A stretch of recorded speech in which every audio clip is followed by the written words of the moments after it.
Welcome to a one-on-one here with Janelle, and we're in Orlando at a special event here with an Orlando local and slash international personality, singer, actor, Joey Fatone. Yeah, man. Yes, Thank you. How you doing, Janelle? Really good. How you doing tonight? I'm good. Fantastic. Good. Ready to do a little celebration? Yeah. You know, we have a charity event we do every year at How the Moon here, so we're doing that, and what better way to do some interviewing with you, have a lot of fun, and then maybe you come and check out the festivities tonight. Absolutely. I appreciate your time. And we'll touch a little bit more about exactly why you're doing the event tonight.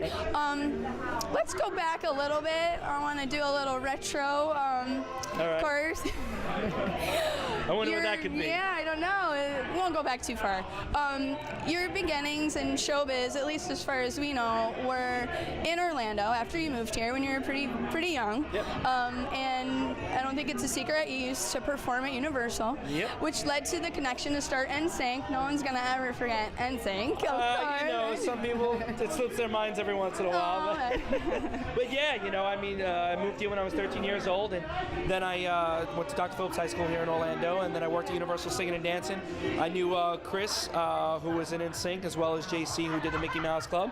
We kind of got together, and Justin was there as well, and we got a hold of Lance, and it sounds very quickly, and it was fairly quickly, but we went off to Europe, and we started doing stuff in Germany for about 2.5 to 3 years with the group before we came here to the States, because a lot of boy bands were popular at the time, like Backstreet Boys. Hanson was there, also Spice Girls started coming out, and then when the crossover came to come over here, we came over here, and the rest was kind of history. Yeah, and I even found a little tidbit of that one of your first public performances here was at Pleasure Island. Yes, the NSYNC. Pleasure Island is gone now. I know, sad Pleasure Island. Yeah, it was at the Beach Club. We did a demo tape where we performed in front of a lot of JC and Justin's fans because they were on the Mickey Mouse Club. So what we did is we got a bunch of sent letters to those fans to say, hey, we're recording something with these guys. Why don't you guys come and check it out? And that's kind of how we did our first demo. Yeah. That's amazing. Yeah. Good memory. When you see that sign, and go, wow, how it's all there like it was yesterday. Now, gosh, you've had many dream jobs. I mean, if somebody really looks at your resume, I mean, I touch a little bit, you saying you're an actor, you did one of the best movies of our time, My Big Fat Greek Wedding. I mean, who can a great movie. Best romantic comedy of all time, supposedly. I don't know, as far as what they tell me. But yeah, I got very blessed and very fortunate enough to do a lot of these different things. And in my high school years, I did a lot of acting and a lot of, as far as musicals and stuff like that. So I always loved doing stuff like that. So I got a chance to do My Big Fat Greek Wedding. I did Rent on Broadway as well, and Little Shop of Horrors. So it was a blast to do that as well. So I've been very fortunate enough that everything that I've done so far, people have not told me I sucked, which is good. That's awesome. Definitely not. We still remember you. You're always smiling. Now, out of all those things that you've done, I mean, I'm sure you have a list of some memorable moments in your life and your performances and everything, but does anything sort of stand out? Is there anything that's like still your passion? Like, I know you started singing, but yeah, you know what? That's a tough question because I love all aspects of entertainment, whether it be performing in front of 5 people or 5 million people.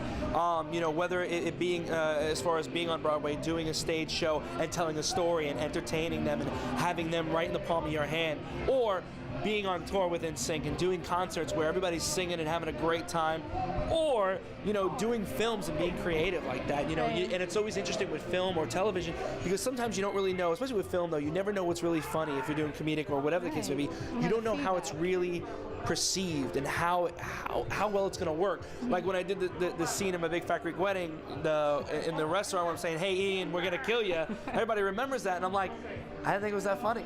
Right. But people thought it was hilarious. So I was like, all right, maybe I don't know what funny is. Special moment. Yeah, you don't know how people are going to react. You never really know, right? Who knew all the things that you've done? And that you'd be second place on Dancing with the Stars. Right? Yeah, who knew about that one either? I mean, I knew my left from my right. I could dance in a sense of hip hop, but when you got into doing the ballroom and the Latin dancing, that's something that I've never done before. And to train and retrain my brain to do something like that, it wasn't easy. It was like, teaching, it was like starting all over again. It really was. Yeah, and a great partner that you had. Kim Johnson. So, let's touch on why we're here. We're at Howl at the Moon in Orlando on International Drive, one of the big kind of tourist areas in Orlando for those who don't know. But you're here for your foundation, the Fatone Family Foundation. That's correct. And this one benefits the My Healing Harmony, correct? Yep, My Healing Harmony. Yeah, what it is, basically, we after NSYNC, if you want to backtrack a little bit, after NSYNC we had a charity called Challenge for the Children, which we donated to different children's charities.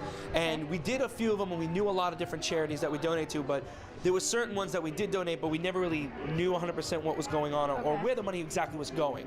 So I started doing a party here in Orlando during Christmas where we donate a toy. When we started doing that and I went to different hospitals, I started realizing that a lot of different organizations do these events, and there's tons of toys for these kids, but what about what really needs is the equipment, or maybe some type of thing to help them as far as move along with the process of whatever, maybe if they're getting treatments, if they're on the cancer floor or whatever. So we started coming up with raising the money for different things. We did Camp Boggy Creek, which is a nonprofit organization that Paul Newman started, like the Hole in the Wall Gang, is what it is, and there's one chapter that's here in Florida, but we started to look into venture off into other things, and we teamed up with Arnold Palmer Hospital, where we built a recording studio called My Healing Harmony. And what it is I just was there 2 days ago with Holly, who's the girl that's literally there pretty much 24/7, always in there. And either she's teaching somebody maybe how to play guitar if they want to, if they're in there for a couple of months, or maybe sometimes if they're not feeling really well or they're really in pain, they cheer them up. She sings a song, plays guitar, she plays piano, she plays flute. I mean, she plays everything. It's amazing. She's really talented. Music does have healing, aspects to it. It can soothe a child. It can soothe an adult. Exactly. It calms people down. Or you know what? If they're angry and mad, they can sing a song. Because I was even in there in one of the rooms where the patient wanted to sing with the girls, so she sings with them. And she was actually from Argentina. She has cancer, and she was out there. And there was another thing where she had her iPad, Holly did, and she played like a karaoke version of some song that was in Spanish that she knew. So the girl sang it. It was really cool. It was really, really cool. It was very touching. Some special moments, definitely.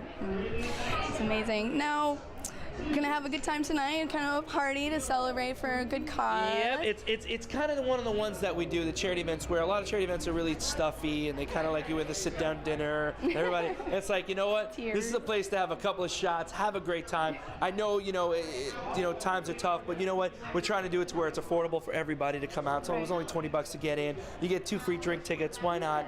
And it's really great that Howl at the Moon and myself have always teamed up every year after year, pretty much 2 times a year, and it's been a blast.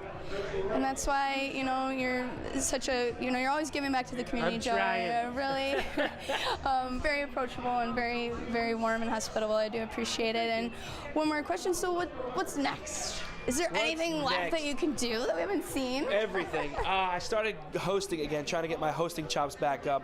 I was in Vegas, and then I was in Connecticut. In Vegas, I did The Price is Right, which was a live version of it, and the same thing with Let's Make a Deal, which was in Foxwoods, Connecticut Casino. So it was like a live thing. I shot a film with Robert Englund from the original Freddy Krueger. I did a horror film with him, which was a couple months ago, which was really interesting, very cool.